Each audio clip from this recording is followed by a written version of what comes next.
السلام عليكم ورحمة الله.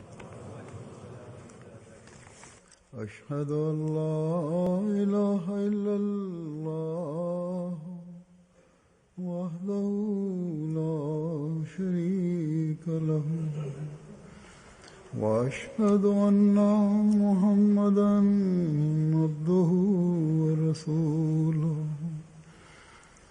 أما بعد فأعوذ بالله من الشيطان الرجيم بسم الله الرحمن الرحيم الحمد لله رب العالمين الرحمن الرحيم مالك يوم الدين إياك نعبد وإياك نستعين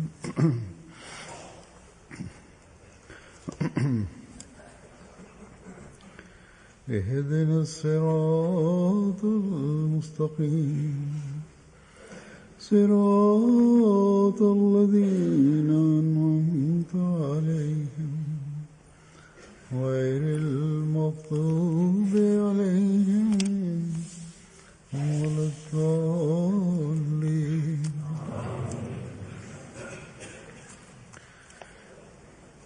इस ज़माने में अल्लाह ताला ने हज़रत मसीह मौऊद अलैहिस्सलाम को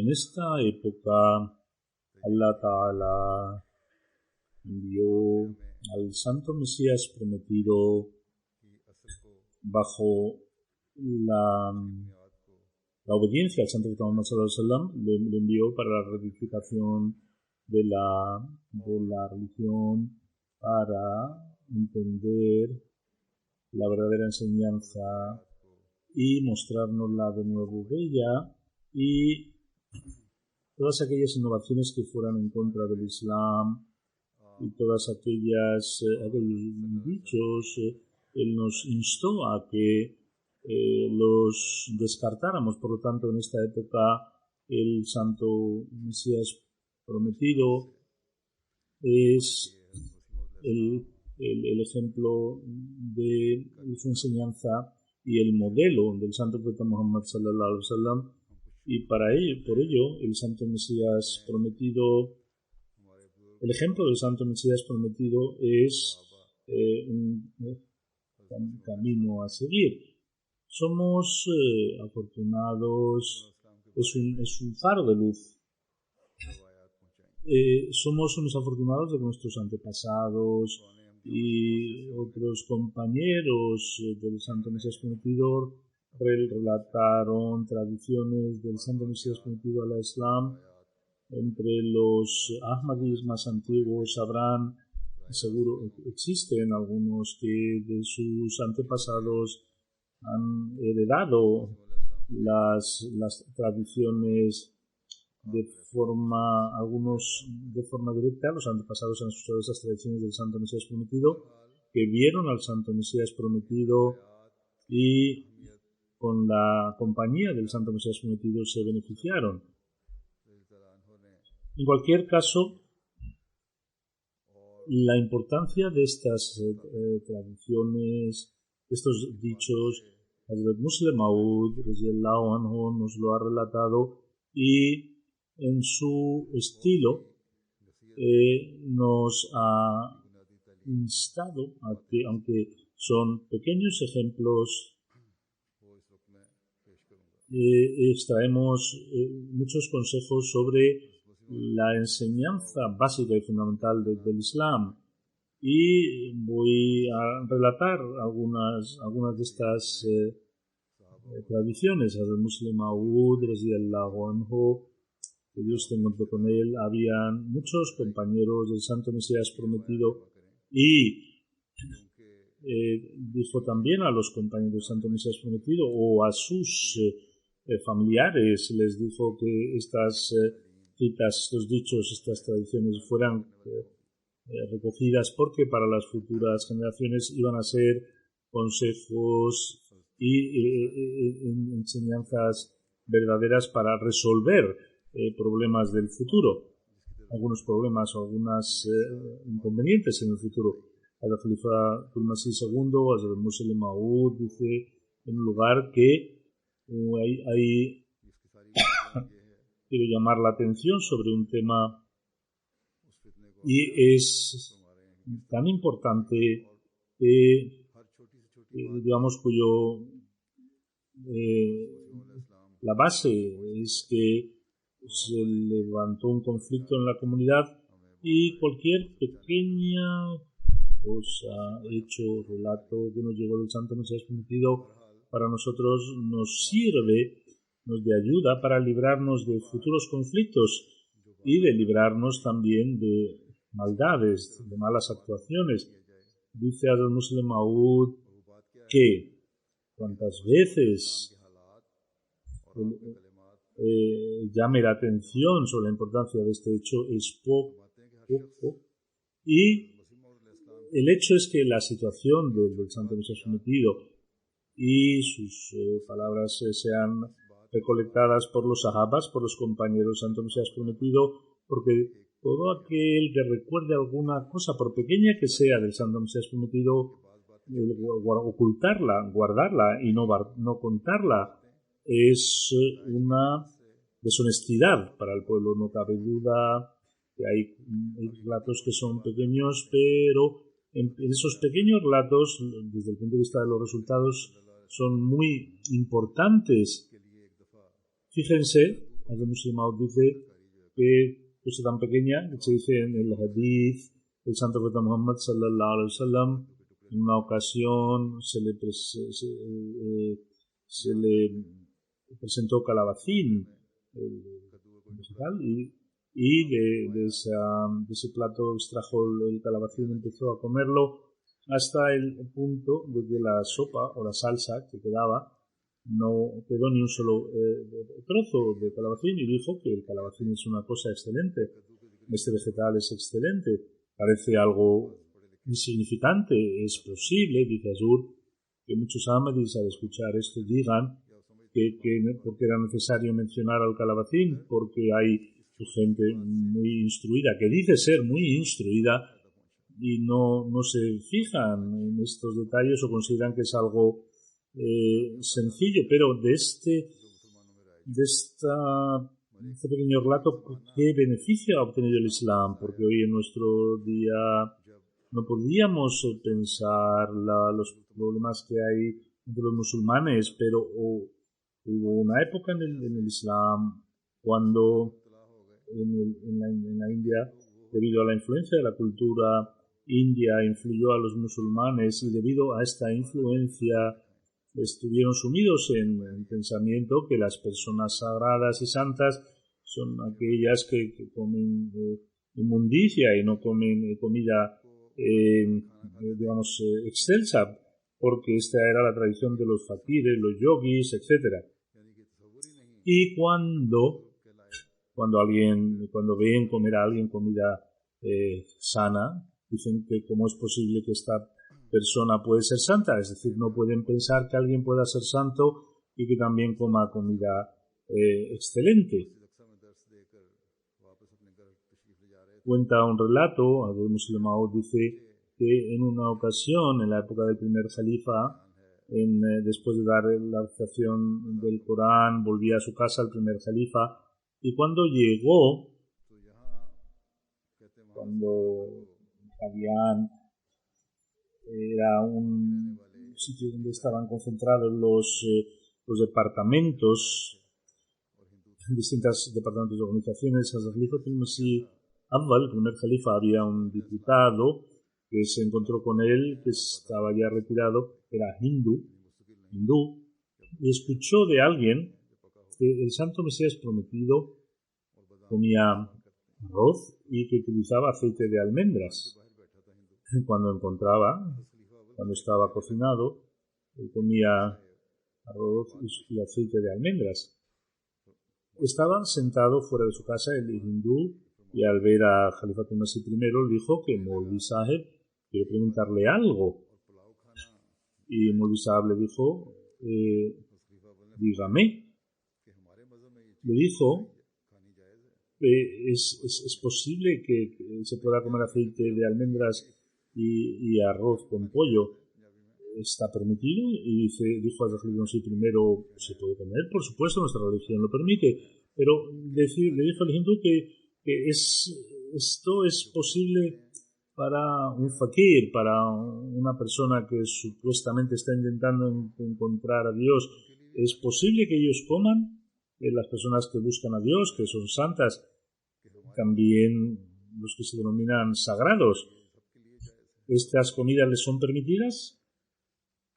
El Khalifatul Masih I le dijo que nuestra religión para los fakires está permitida, para cualquier persona que intente buscar a Dios. Dijo, bien. Y al escuchar esto se cayó.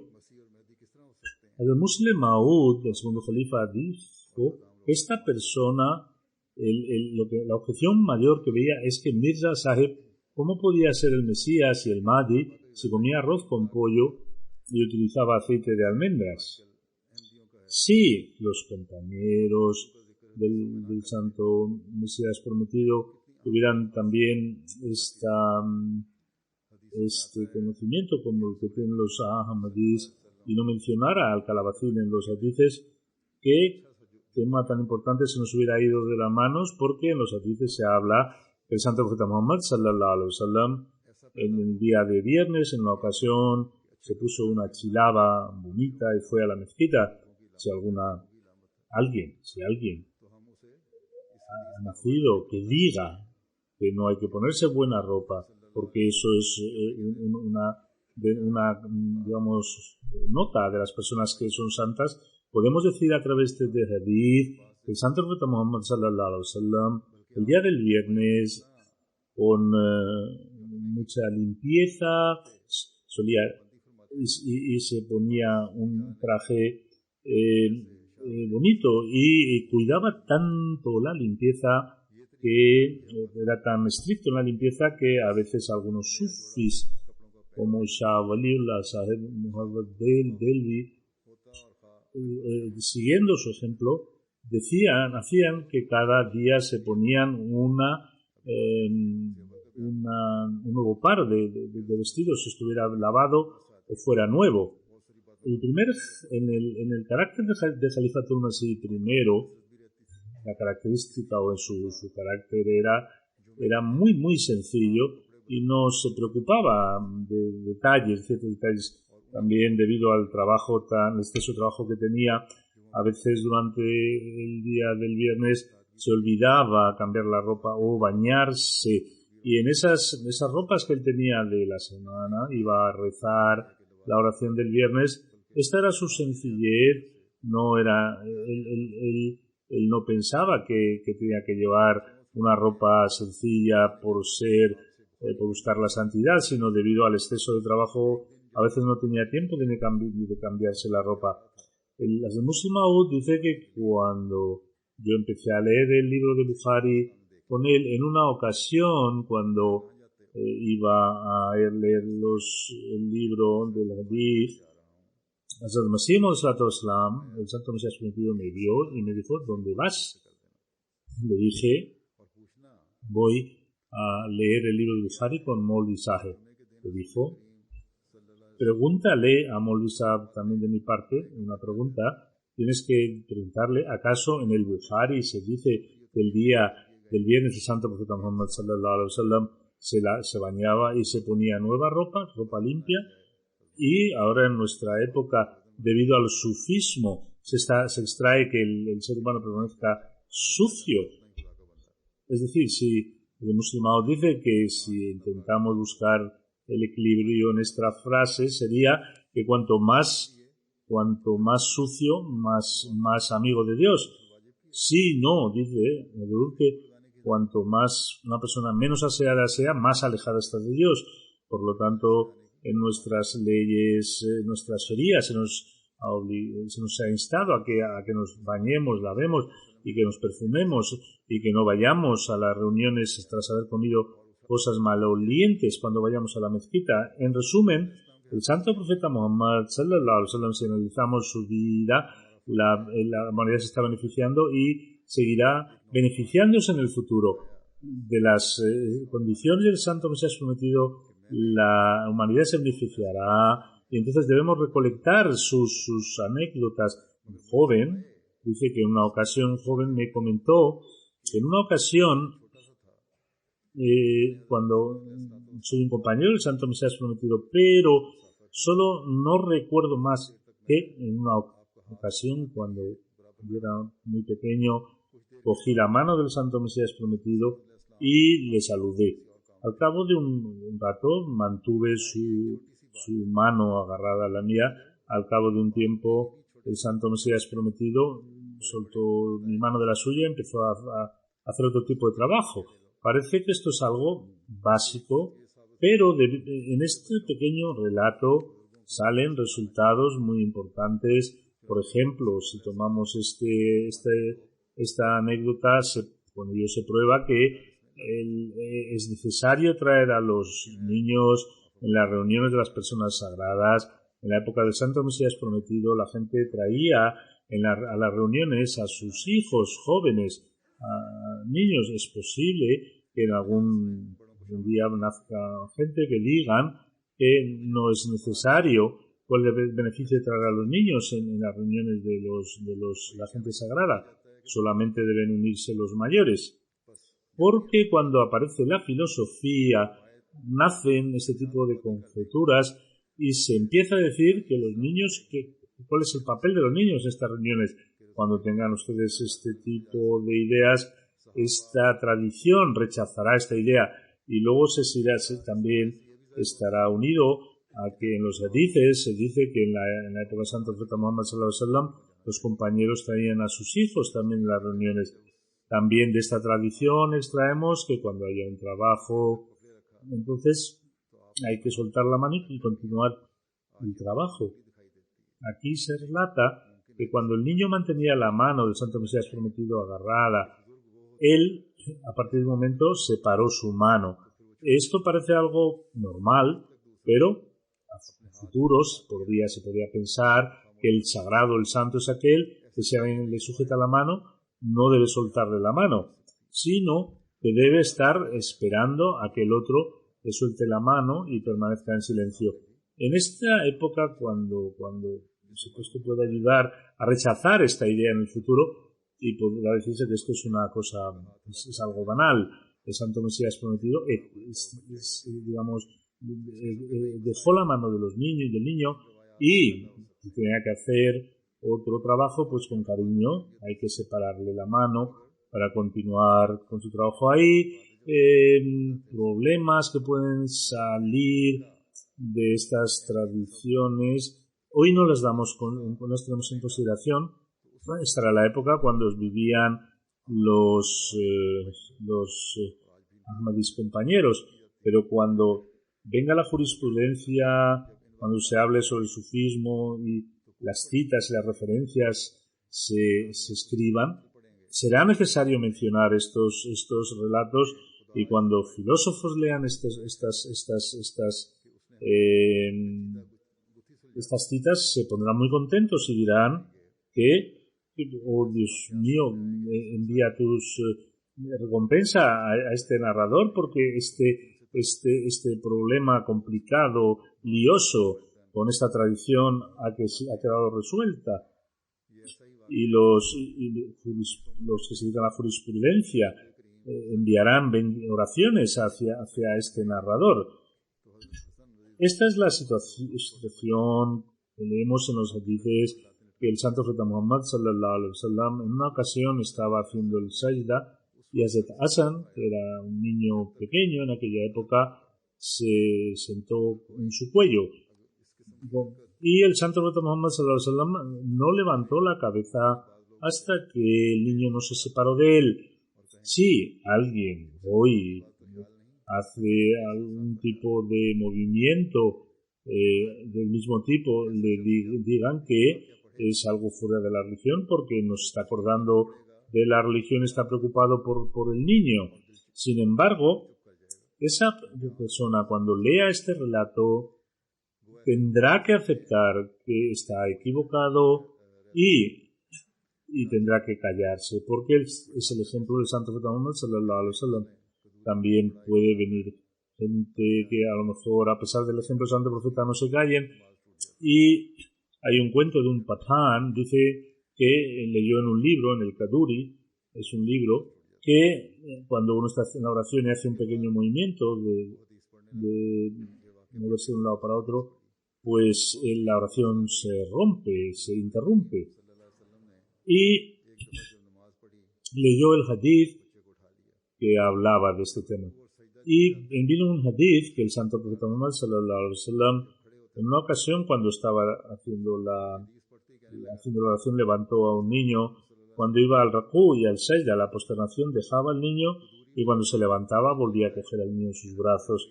Al leer este hadith, dijo, pero el Santo Profeta Muhammad sallallahu alaihi wasallam rompió su oración, porque en el libro del Kaduri está escrito que con un pequeño movimiento la oración se interrumpe.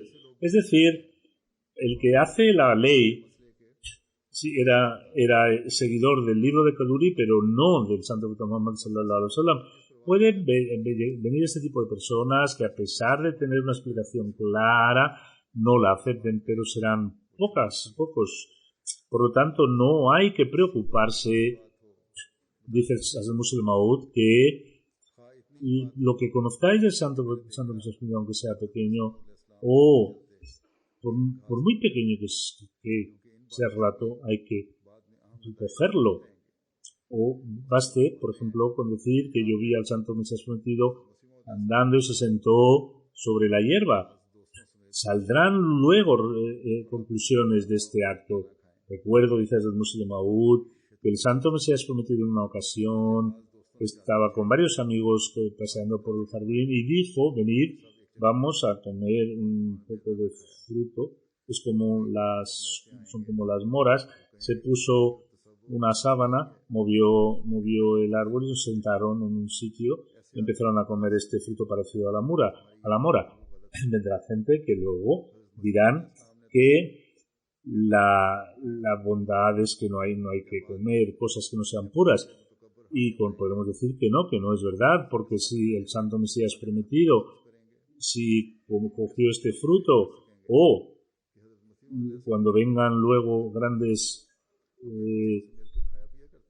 y se sienten con otras personas que coman cosas más sencillas, podremos decir que el Santo Mesías prometido, de forma informal, se sentaba con sus amigos para comer y beber. ¿Quiénes sois vosotros los que sentís algún tipo de rechazo al comer cosas sencillas? Hay cosas que son pequeñas en cuanto al relato, pero en el futuro pueden ayudar a solucionar problemas políticos, educacionales, etcétera.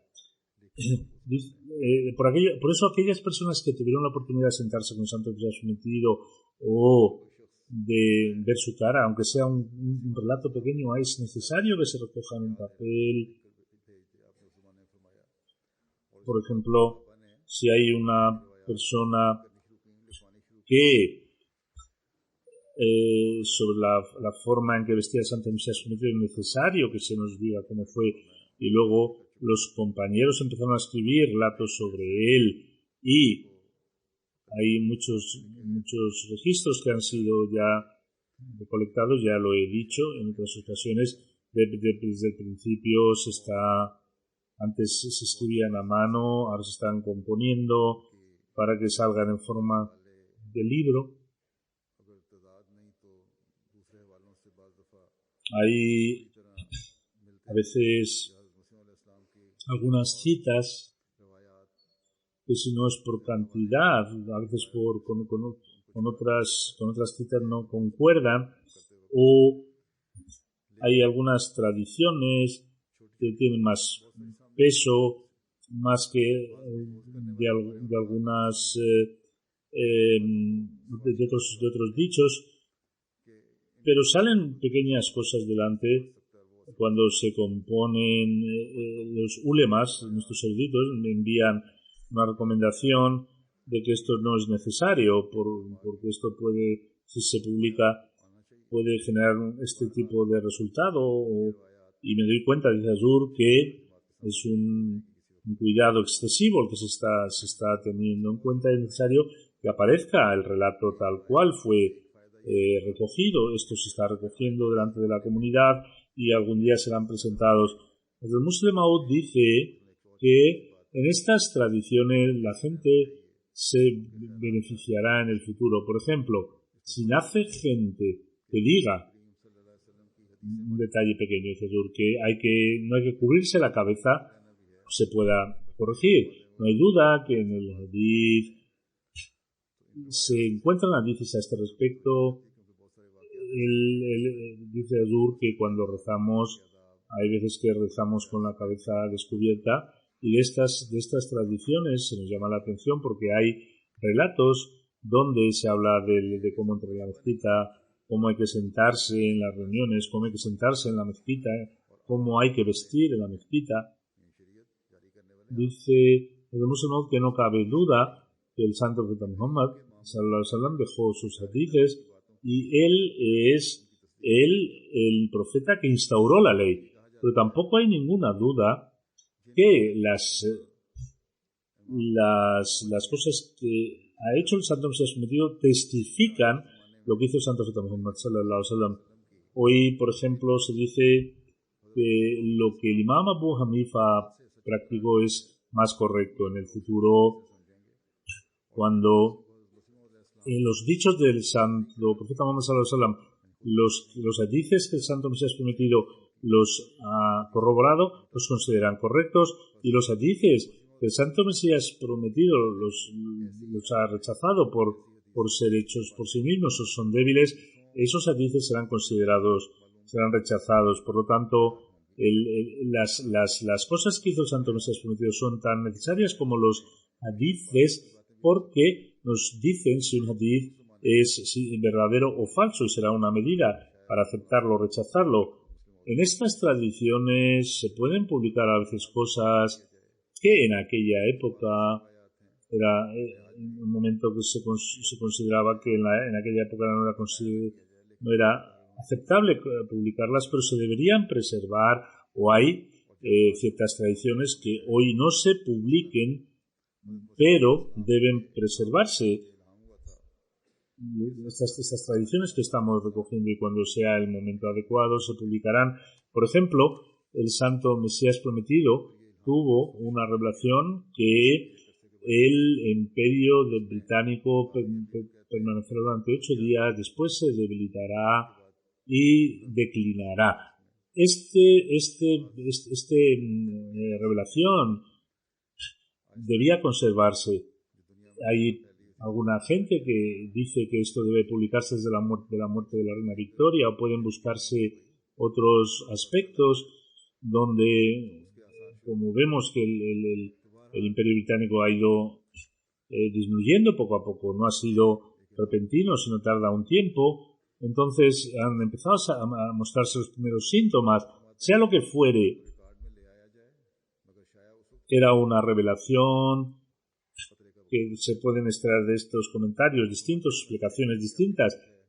Recoger estos relatos, pero publicarlos cuando se haya pasado el momento de peligro. Dijo Hazrat Musa Maud que pienso que es necesario recopilar este trabajo, recolectar este trabajo.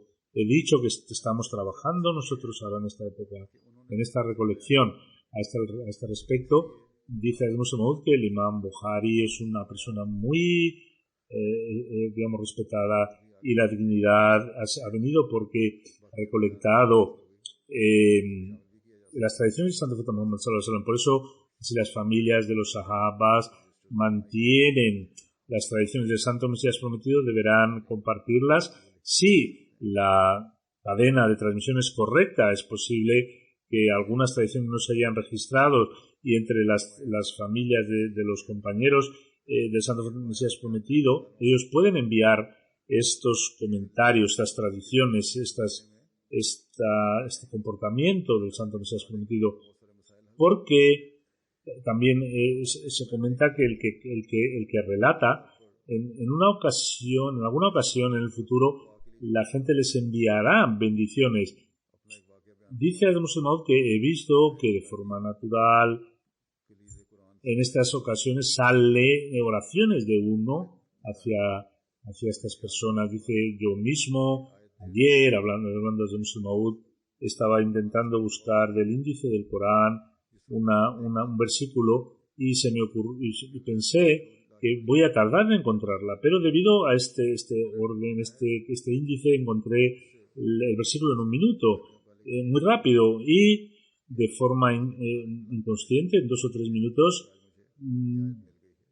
con mucha sinceridad, hice una oración para el que había hecho este trabajo de estos escritos, que debido a su esfuerzo hoy he podido encontrar este versículo. Ahora, dice Azur, debido a las nuevas tecnologías, en los ordenadores se encuentran los libros, hay todavía muchas más facilidades, y aquellos que han hecho los programas, los han introducido en los ordenadores, salen oraciones también para ellos cuando los utilizamos. El Santo Mesías prometido, la palabra de él, desde el punto de vista del conocimiento, es necesario, y también para la práctica también es necesario, porque hay muchos factores educacionales. Se explican los versículos del Corán, los hadices, y luego nos beneficiamos de ellos. Los ahmadis que escuchen estos comentarios sacarán algún beneficio, y ciertamente a los que han recolectado estas tradiciones enviarán oraciones para ellos. Por lo tanto, es un trabajo muy importante que a veces el ser humano no pone toda la atención que debiera. Recuerdo que cuando mencioné a los compañeros del Santo Mesías prometido, algunas personas que son descendientes de estos compañeros y esas tradiciones que aún están en las familias, me las enviaron. Deberían estas familias que estas tradiciones las escriban y las envíen al departamento de publicaciones para que el vocal Tasnif, porque luego ellos en el comité que se dedica a esto les serán enviadas estas referencias. Voy a mencionar también otro relato que hoy sirve para responder a algunos que hacen esta pregunta. El Santo Mesías prometido, desde el comienzo, en su inicio, tenía un dolor inmenso para que el Islam se levantara y deseaba que los musulmanes cambiaran sus hábitos, y para cambiar sus hábitos lo más importante era el sentido de la oración, hacer las oraciones. Por eso a las gentes que vivían en Qadian, a los musulmanes de Qadian, les dijo que vengan a la mezquita a rezar. Recordando este relato, a los no ahmadis,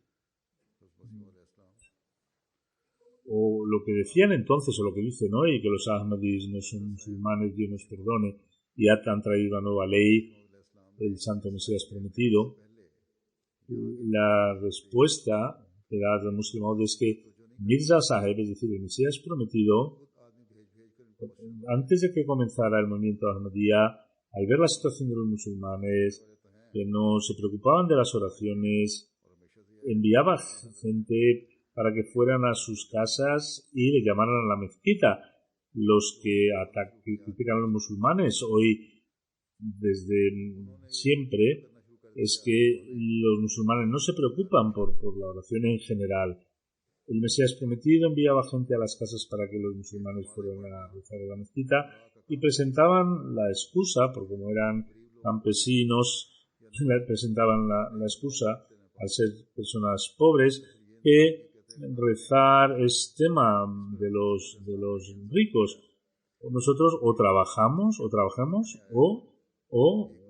oramos, y si no trabajamos no comeremos. Entonces el Santo Mesías prometido dijo, está bien, venid a rezar, una comida se os dará.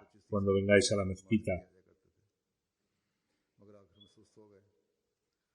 Durante unos días venían 25 o 30 personas a la mezquita solo en la hora del Maghrib, cuando se repartía la comida, es cuando ellos aparecían. Al final tuvieron que cerrar este sistema. Dijo al-Musleh Maud que el Santo Mesías Prometido quería que el verdadero Islam naciera, y viendo este espíritu, Allah Ta'ala le cumplió su deseo. Y cuando está relatando al Musleh Maud, está hablando de aquella época cuando en Qadian habían 4 mezquitas y 2 eran muy magníficas, y ahí se hacían 5 oraciones, están siempre llenas de orantes. Por lo tanto, debemos recordar que este espíritu que tenía el Santo Mesías Prometido antes de reclamarse el Mesías Prometido, y luego llamarnos la atención de que hay que venir hacia la oración, hay que rezar la oración conjunta, hay que poblar las mezquitas con la ayuda de Dios. Están haciendo mezquitas en todas partes del mundo, pero para su población, para poblarla de adoradores, es necesario recordar, porque llegan quejas de que no viene la gente a la mezquita como debiera. En Rabua y en Qadian, en Pakistán, en las mezquitas de Pakistán, los Ahmadis que allí viven deben poblar las mezquitas, y también en el resto de los países, porque es necesario que estén llenas de orantes. En segundo lugar, se encuentra una respuesta a esta objeción. Es que algunas personas me escriben y dicen que para hacer las mezquitas, para atraer a los jóvenes, se han organizado juegos, que vengan los niños, jueguen, a los jóvenes, es decir, poniéndoles los juegos delante, se les atrae para rezar. Dice Abdul que esto no tiene ninguna importancia. Hay otros que dicen que es necesario traer comida en las funciones porque la gente viene a comer y por eso vienen a rezar luego. Esto es una crítica, un mal pensamiento. Algunas personas lo hacen. En cualquiera de los casos, con la mezquita, con las funciones de la mezquita se han hecho salones, hay misioneros, hay jóvenes que han empezado a jugar, juntan a los jóvenes, y hay un beneficio seguro, y es que las mezquitas, al menos para 1 o 2 oraciones, los jóvenes vienen a hacer la oración y las mezquitas se llenan de adoradores. Por lo tanto, decir que no está permitido porque se han hecho salones al lado de la mezquita, o porque se hacen funciones para que la gente venga a rezar, porque se sirven comidas para en las mezquitas. Estos son comentarios erróneos y se comprueban desde el comportamiento de la práctica del Santo Mesías Prometido, y no hay ningún problema en que esto sea así. Después de la oración haré 2 funerales en ausencia. Uno es Al-Haj Yaqub Saheb de Ghana, el 30 de agosto de 2015 falleció. Inna lillahi wa inna ilayhi raji'un. Tenía más de 100 años.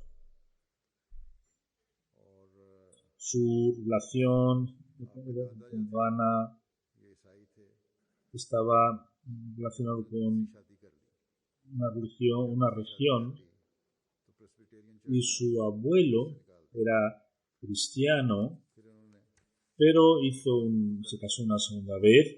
Cuando hizo una segunda boda, le echaron de la iglesia presbiteriana, aceptó el Islam y comenzó la adoración del Dios uno y único. Su abuelo,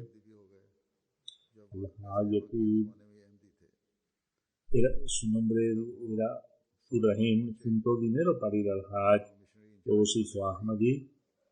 Cuando juntó el dinero, él era Ahmadi. Cuando llegó a Soul Pond, el misionero encargado le dijo que hoy se está construyendo una mezquita y estamos juntando dinero, chanda, y el dinero que había juntado lo dio para la construcción de la mezquita. Y Allah Ta'ala luego le dio la suficiente vida que durante largo tiempo vio a su nieto y a su nieto le hizo hacer el Hajj.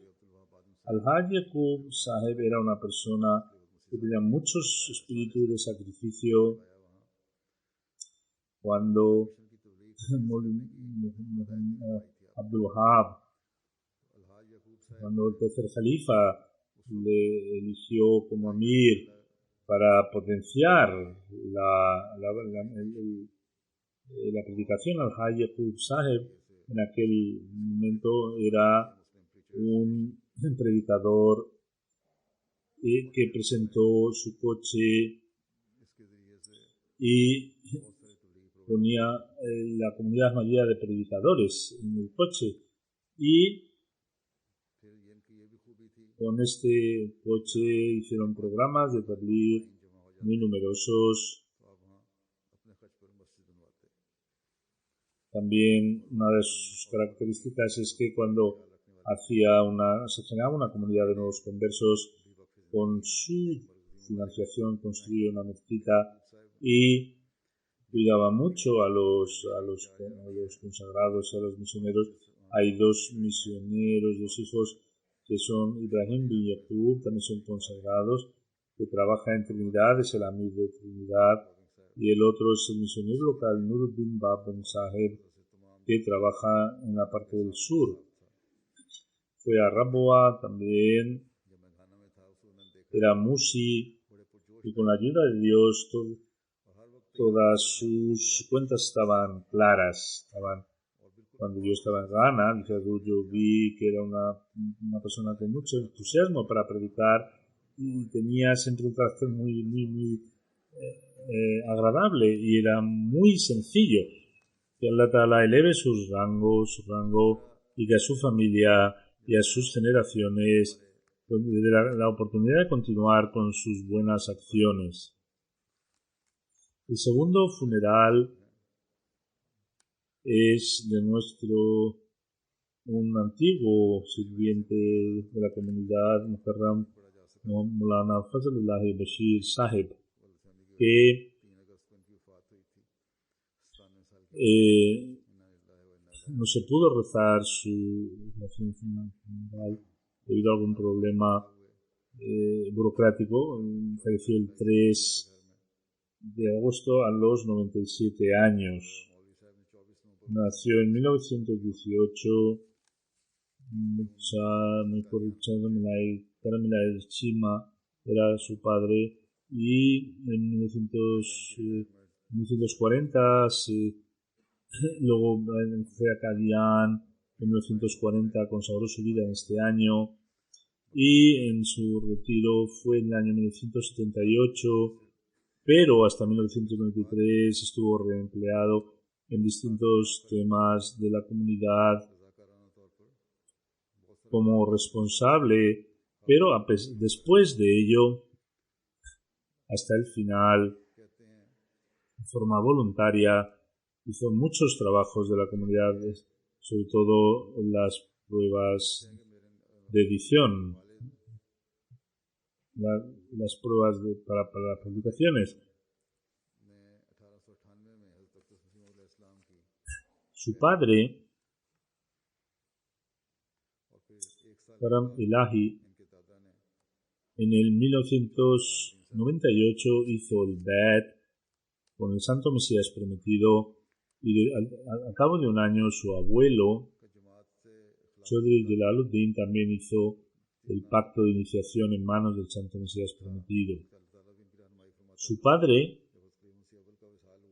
tenía una relación con el califato tan fuerte, y Allah Ta'ala también le guiaba, que cuando murió el primer califa, de forma inmediata, cuando falleció, primero hizo el Bai'at en la mano del califato Masih primero, y luego hizo inmediatamente el Bai'at sobre el califa Masih cuando falleció el primer califa, y esta Allah Ta'ala le mostró que iba a ser el siguiente califa antes de que fuera elegido el Muslim Maud. Su wasiyat era 1/8 de lo que ganaba,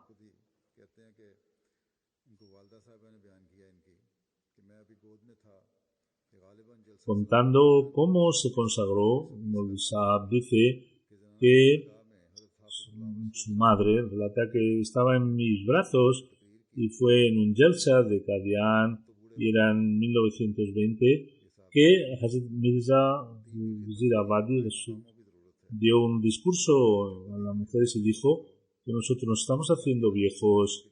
Era un compañero del Santo Mesías y ahora para el servicio de religión debéis consagrar vuestros hijos, darles educación en Qadian. Durante este discurso su madre hizo la promesa, hizo la oración que este hijo Fazlahi lo voy a consagrar por la causa de Dios. En 1931, cuando entró en la enseñanza secundaria, su padre, debido a este deseo de la madre, le dijo que si quieres continuar con la educación secular, yo después te puedo colocar como inspector, que en aquella época tenía una gran distinción, pero él dijo, no, yo quiero ir a Darul Aman para consagrar mi vida.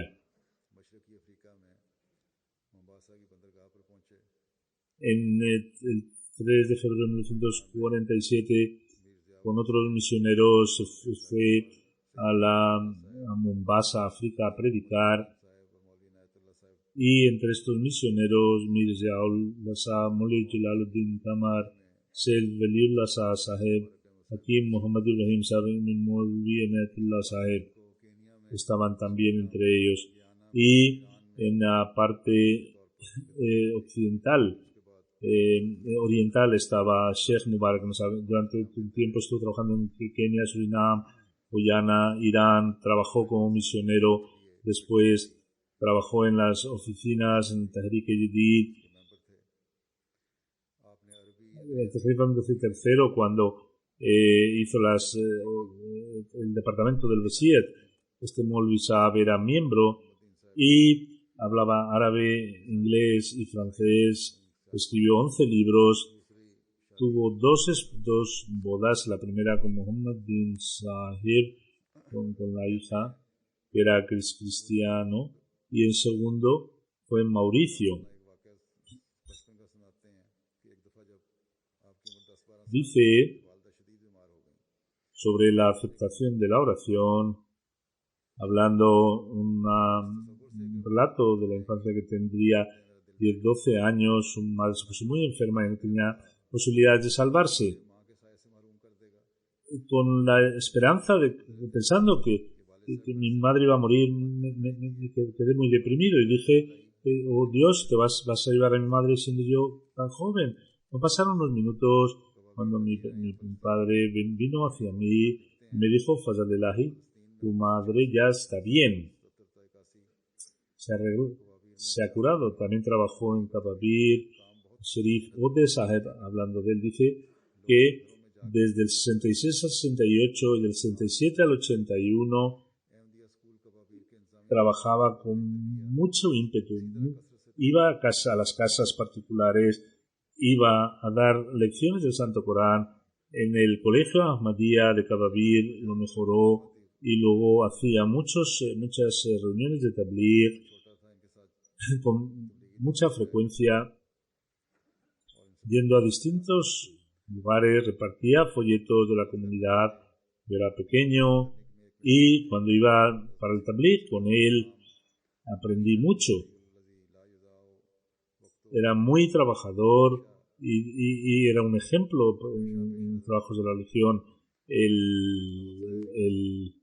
La revelación del Santo Mesías prometido, que tú eres un Mesías y no se te hará perder el tiempo, siempre tenía en cuenta esta revelación. No publicó una revista, Al-Bushra, y trabajaba de forma independiente, componía, lo escribía, lo publicaba, todo lo hacía él personalmente. Y en la mezquita de Kababir También en el inicio se debió a él el primer ladrillo inaugural, el primer ladrillo de esta mezquita también fue puesto por él. En una ocasión nos cuentan que en 1940 su padre Karamelai, cuando se retiró, había poco dinero en casa hasta el punto de que no podía pagar el importe del colegio. Un día el rector le dijo que dentro de 7 días tienes que pagar lo que te corresponde, si no vas a ser expulsado. Dejó de ir al colegio. Al cabo de un tiempo, Hazrat Mirza Nasir Ahmad Sahib, que fue el tercer califa, le llamó y le dijo: ¿por qué no vienes al instituto? Dice: no tengo dinero, por eso, por vergüenza, no he vuelto a ir. Hazrat Mirza Nasir Ahmad Sahib le dijo que no te preocupes, el dinero lo pagaré yo. Y dijo: no quiero dinero, quiero dinero prestado, y así continuó con sus estudios. Desde 1940 a 1942 en la situación de mucha penuria, tenían que pasar hambre. Incluso en una ocasión la situación era que durante 56 horas estuve sin comer, pero nunca se lo dije a nadie. Y después de 56 horas me dijo: ven a comer una persona, y Dios le dio un pan, y después estuvo hasta 38 horas pasando hambre.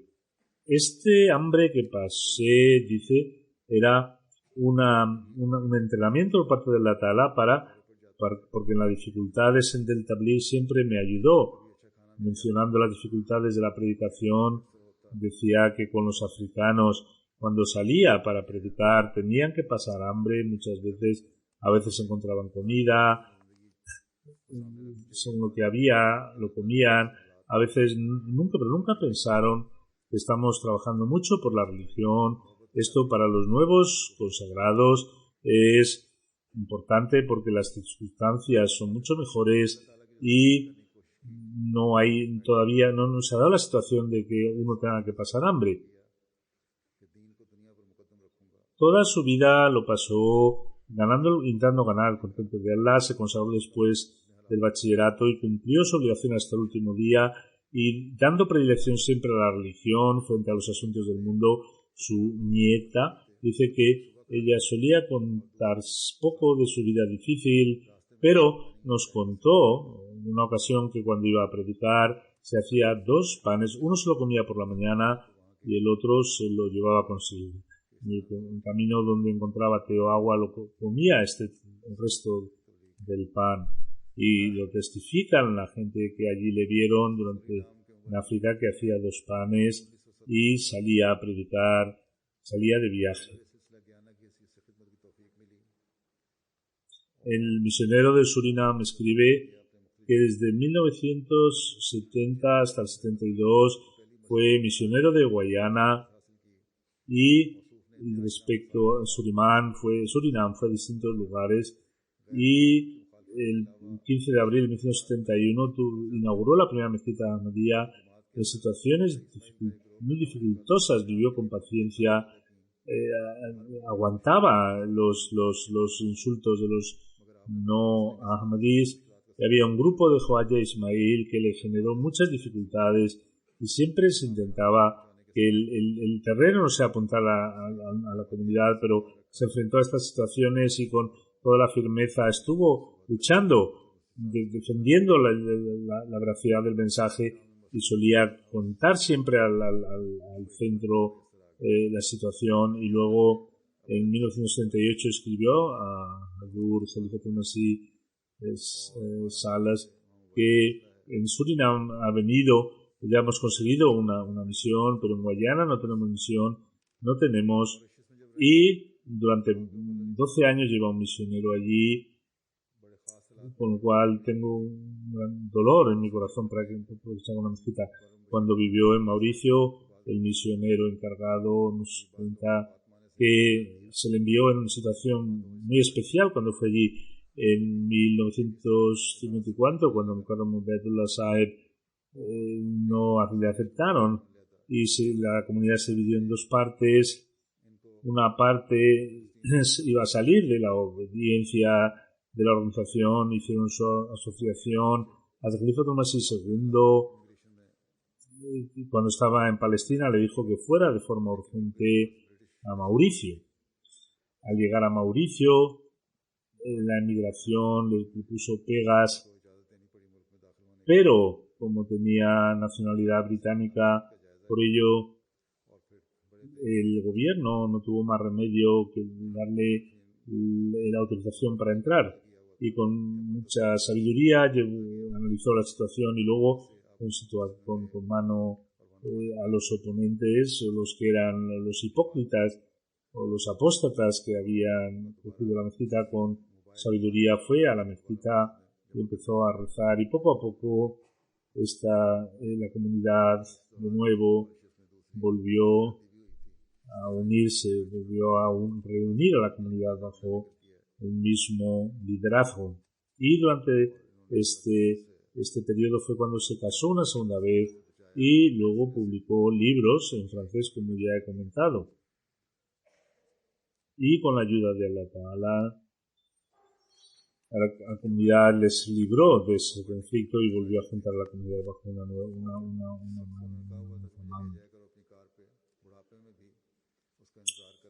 Cuando iba a rezar los viernes a la mezquita Mubarak, y decía una persona que era mayor que le tienes que llevar en coche, y como no quería que le esperaran, se sentaba delante de su casa para cuando pasara esta persona le llevara de forma inmediata a rezar. Solía ayudar a los humildes, a los pobres, según su capacidad. En una ocasión, una persona humilde dijo que usted que me envía para mi hijo para que estudie necesita algo más de dinero, por favor envíele más dinero. Nunca comentaba este tema. Un día se conoció a través de una carta que de forma oculta, de forma silenciosa, ayudaba a la gente humilde. Su familiar le preguntó que cuéntenos, era su hija política.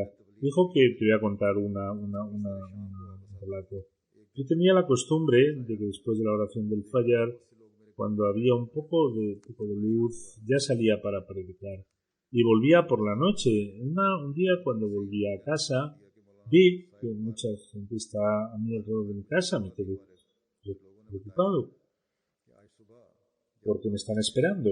Y empezaron a decir desde lejos, Molana Saab, enhorabuena. Dice, pero enhorabuena, ¿por qué? Dice, porque hoy por la mañana, cuando usted salía a predicar, un león, iban caminando juntos, un león y usted, a veces el león iba delante de usted, o a veces iba usted detrás del león. Y el león, pero Dios siempre le mantuvo a salvo, y por eso le damos la enhorabuena. Y mucha gente le vio así en la jungla. Era una persona que recibía tahajjud, rezaba con mucha concentración.